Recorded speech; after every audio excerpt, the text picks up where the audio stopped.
Without further ado, it's my honor and privilege to introduce the founder and president of Emet, a proud Zionist, a patriotic American. Ladies and gentlemen, Sarah Stern.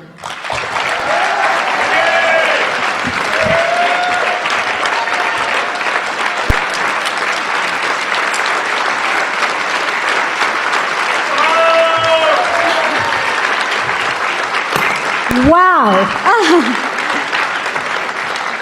Look at you. Look at every one of you. I am so proud of each and every one of you for being here tonight, because you are part of a growing movement for Emet, a movement for truth.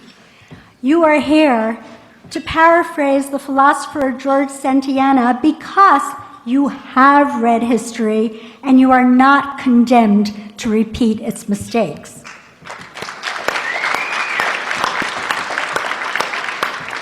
Each and every one of you possesses the moral clarity and the intellectual honesty, and you believe in this amazing, precious commodity called emet, called truth.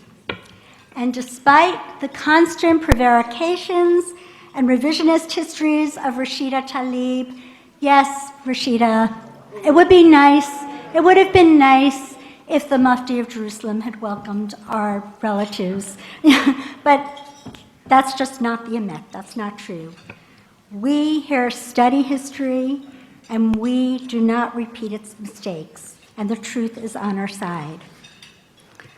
First of all, I have to tell you that it is the most profound honor and privilege to be able to begin each day and to know that you're going to work, and there is a special gift of having a congruency between your values and your belief systems and your everyday activities. It is also a very special gift to be able to work with the small but dedicated, amazing team that I have of Adam Turner, Jennifer Deckow, our summer intern, Ayelet Hauptfinger, and most especially, Miranda Lapidus, who's the Scotch tape that keeps Emet glued together every single day.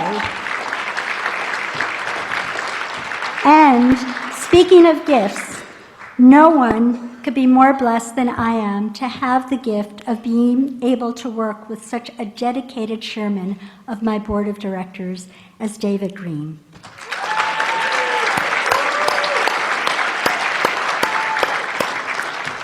I'd also like to thank a few volunteers that made this evening's success so possible.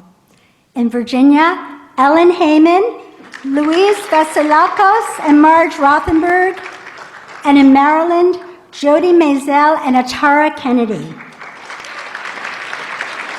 And a very special thanks goes to my very talented and dedicated New York chapter president, Lori Reagan, who came down from New York yesterday just to help us with place cards and table arrangements. Ladies and gentlemen, we know that the tiny nation of Israel lives in the most volatile and hostile region of the world.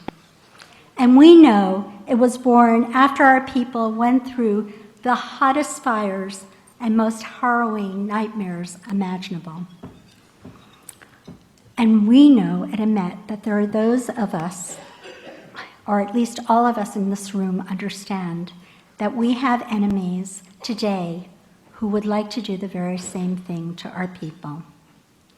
We know that the people of Israel are just as in danger today as they have been at any time in their history, because there is constant work for the Iranian nuclear bomb. And we see that Iran is assiduously at work building a land bridge from Tehran to Damascus, to Beirut, all the way to the Mediterranean. And we know that they have become much more brazen and much more aggressive throughout the region. As Iran continues to assiduously work towards its bomb, we see that just yesterday, Yukiya Amano of the International Atomic Energy Administration reported that Iran is working at the production of more nuclear fuel. And Oli Heinemann, also of the IAEA, just said a few days ago that their nuclear project will be completed in 6 to 8 months. 6 to 8 months, that's a blink of an eye. And I'm very, very, very afraid that much of the world is asleep at the wheel of history. We know that Syria has become a Hobbesian state of war of man against man. And the dividing line between this chaotic region and a free Western democracy is the Golan Heights. And that's why we're extremely thankful to Lindsey Graham and to President Donald Trump for his proclamation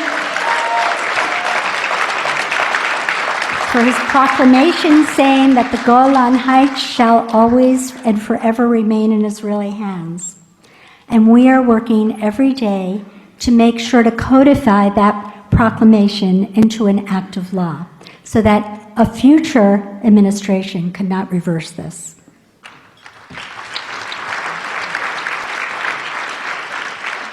When it comes to the Palestinian issue, the Palestinian Authority has had 26 years to sow the intellectual groundwork for peace, and they have failed to do so. What they have done has been the exact opposite, and they have used every means possible.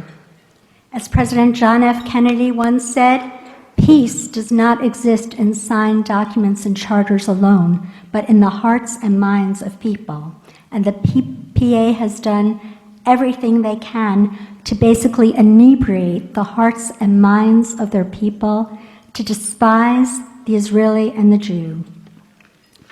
Okay, and tonight we have two very, very special people, Robbie and Stuart Force, who are here to tell you a little bit about how the Palestinian Authority has this horrible pay-for-slave program, and they will talk about their struggle in trying to promulgate this truth, and they have used their horrific pain at the loss of their one son, Taylor, to expose this egregious, egregious value system they have. We also are very, very concerned because there are still people walking around today with numbers on their hands.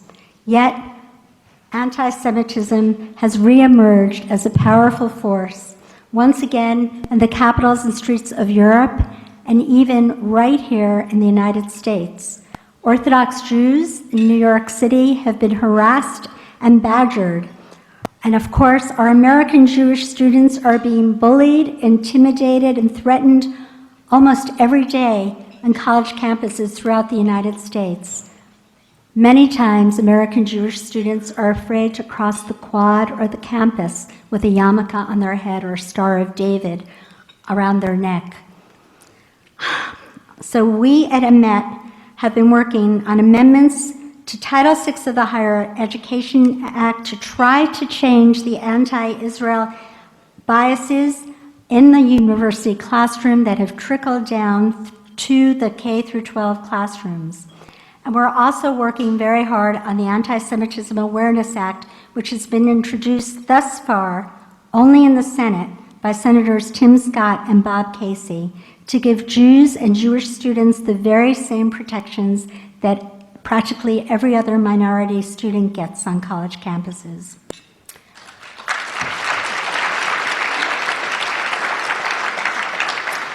Ladies and gentlemen, there's a verse in the Talmud that says, "The task is great, the hour is late. It is not ours to do the task alone, nor is it ours to desist from doing this task." I think I got that reversed. But anyway, what I am trying to say is we can't do this alone. We want to thank every single one of you because you have partnered with us, you have invested with us, you are supporting with us, and you are helping us to get the emet, the truth, across to our members of Congress and the administration. Thank you very, very much.